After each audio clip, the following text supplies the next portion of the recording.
স্ত্রী ও তার কথিত পরকীয়া প্রেমিকের বিচার এবং পরকীয়া প্রতিরোধে রাষ্ট্রীয়ভাবে কঠোর আইন প্রণয়নের দাবিতে ময়মনসিংহে সংবাদ সম্মেলন করলেন এক ভুক্তভোগী স্বামী।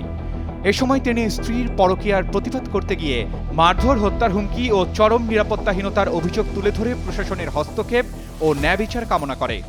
বৃহস্পতিবার দুপুরে ময়মনসিংহ প্রেস ক্লাবে আয়োজিত সংবাদ সম্মেলনে এসব অভিযোগ করেন জামালপুরের সরিষাবাড়ী উপজেলার বাসিন্দা সাগর আহমেদ।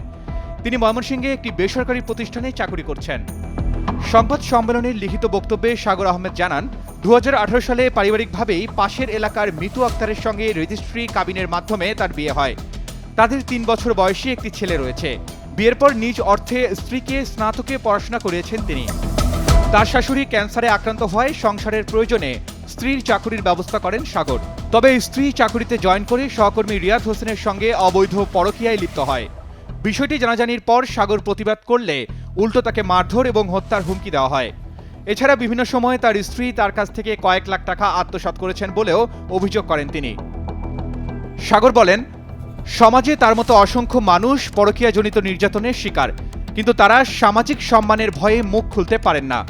এ অবস্থায় নারী পুরুষ নির্বিশেষে পরকীয়ায় জড়িতদের বিরুদ্ধে শাস্তি নিশ্চিত করতে রাষ্ট্রীয়ভাবে একটি সুনির্দিষ্ট ও কঠোর আইন প্রণয়নের দাবি জানান তিনি।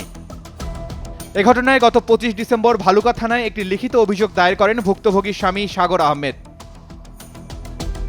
Arman Ali, Daily Sun.